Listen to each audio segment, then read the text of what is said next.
world's oldest and most influential religions, Buddhism. From its ancient beginning in India to its spread across Asia and its influence on Philippine culture. Buddhism began more than 2,500 years ago with the life of Siddhartha Gautama, later known as the Buddha, which means the enlightened one. Siddhartha Gautama was a prince in Lumbini, Nepal, but he left his royal life to find the answer to human suffering.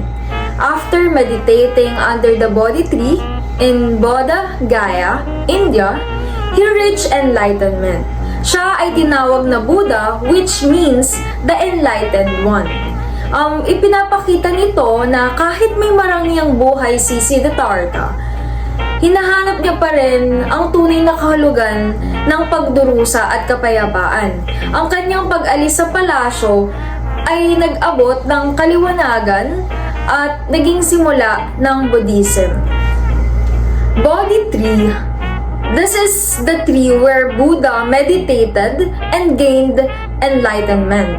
Maraming Buddhist ang bumibisita dito because it symbolizes wisdom, spiritual growth, and inner peace.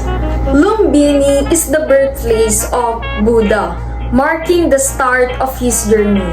It is now a UNESCO World Heritage Site with temples and monuments that honor his life. Mahalaga ang Lumbini dahil dito nagsimula ang buhay ni Buddha.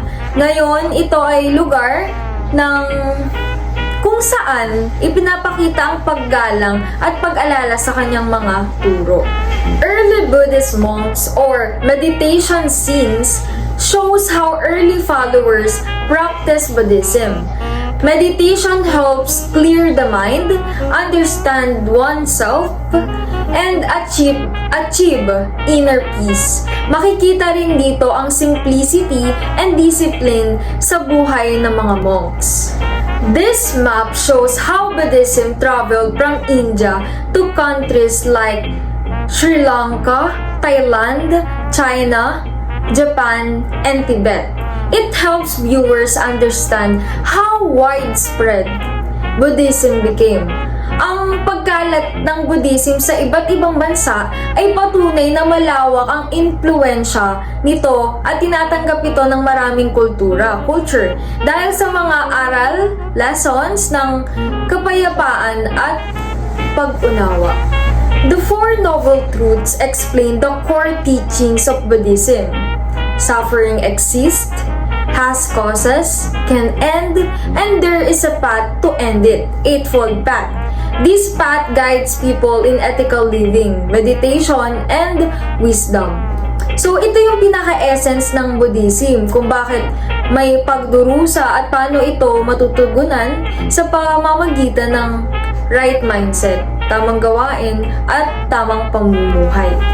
The Dharma wheel represents Buddha's teachings. Its 8 spokes symbolize the Eightfold Path. It also represents the cycle of life and moral guidance. Ang Dharma wheel ay simbolo ng gabay para mamuhay ng tama. Monks' meditation helps Buddhists develop mindfulness, compassion, and inner peace. Ito yung paraan upang maging kalmado, maging maawain, at magkaroon ng malalim na pagkilala sa sarili at damdamin natin. Pagodas is like a spiritual landmarks. They are places or meditation that represent spiritual journey and enlightenment. Lotus symbolizes purity and enlightenment. Grows from mud but blooming beautifully. Mandalas are intricate designs used in meditation to focus the mind and understand harmony. So, next is prayer wheels. So, sa pag-ikot ng prayer wheel, pinapakalat ang pagdasal at mabuting energy para ito sa purification at paglikha ng good karma. Next is the relation to Philippine history and culture. So, first is LCI, Laguna copper plate inscription. The oldest written document in the Philippines from 900 CE shows the Buddhist and Hindu influence through trade and cultural exchange.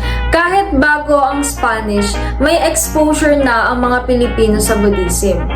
So, ang LCI ay patunay na connected na ang Pilipinas sa Asian trade networks at kasama roon ang Buddhist cultural influence. Next is Golden Tara of Agusan, a 21-karat gold statue found in Mindanao showing early Buddhist influence on Philippine art. Symbolizes divine femininity and spiritual practice. Pinapakita ng Golden Tara na may dating Buddhist artistic tradition na umabot sa ating mga ninuno lalo na sa Mindanao. And next, Philippine Buddhist temples. These temples show that Buddhism is still practiced in the Philippines. Rituals, meditation, and festivals continue to up today.